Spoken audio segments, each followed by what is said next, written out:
Continue live right here on Pittsburgh CW, 412-575-2600. On Twitter, got a lot of play here tonight. Brett Kroboth says the key to the Steelers winning is for Juju Smith-Schuster to have a big game. Antonio Brown is coming off an injury, and it's going to be covered by Jalen Ramsey. That's true.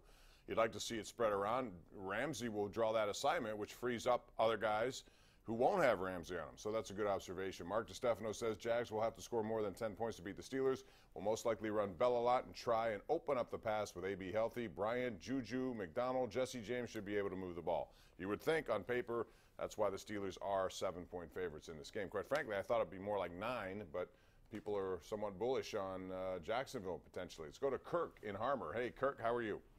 Good, Bob. What's up, buddy? How you doing? Good.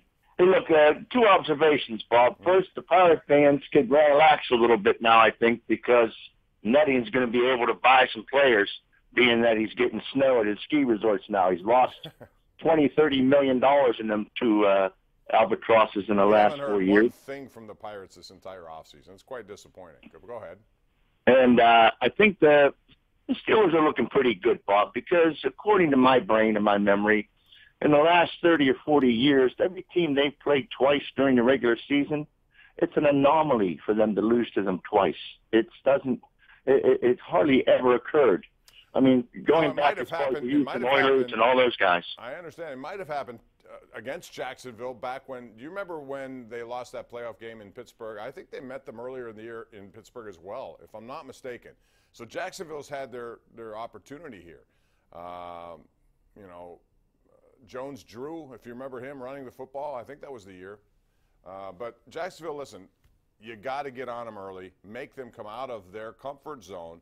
They're going to be very conservative on offense with Bortles, especially if it's a tight game. That's where it needs to. Anyway, they've got to start by stopping Leonard Fournette. It all starts with their run game with Mike in Beaver. Hey, Mike, how you doing? Good. How are you, Paul? Okay, thank you for calling. I have 2 points to make. One, I'm upset about just the local coverage or lack thereof of the Penguins right now, who just barely made it into the final playoff spot when everybody says they're going to start watching the Penguins in April and what are you disappointed? May, I don't understand what you're disappointed about. We might not even make it to that point at this point.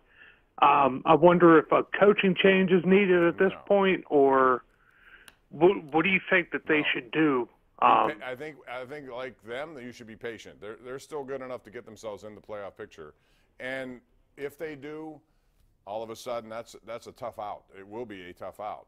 Now, Murray and Jari got to be consistently good in goal. You know, Murray's had an up and down year, although the last 2 games he's been in. As someone who's come into the game because of injury when Jari got injured the last time, and then yanked tonight.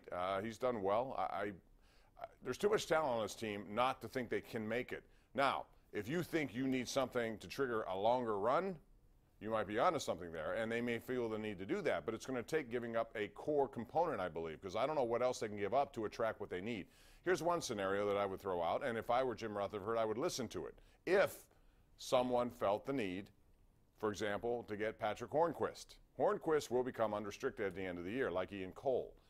And before you get nothing for him, if he should decide to leave free agency, how about if there's a team out there that feels really good about how their chances are, but they need someone like Patrick Hornquist, and they may be willing to sign him before he ever gets to free agency. Therefore, you trade him, he signs immediately, and they have that guy they need, and they can give you potentially more than you would normally expect to get for a guy on an expiring contract. The problem with that is Patrick Hornquist is one of those guys who you need on your own team, I think. He gives you an element that they don't have anywhere else. So, but if that became available, I would certainly consider it, just because I don't know they're going to be able to meet his contract demands.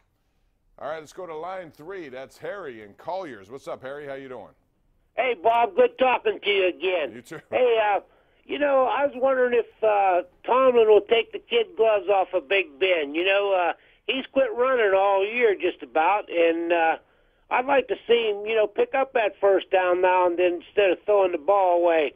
And as far as the hockey goes, that was one of the better games I've seen tonight. And, I don't think, like Aaron Rodgers says, take a breath. We're there.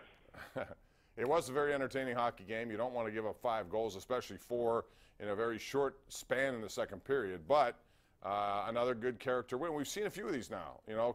Twice they beat Columbus in shootouts, coming from behind to do it. Those are so-called character wins.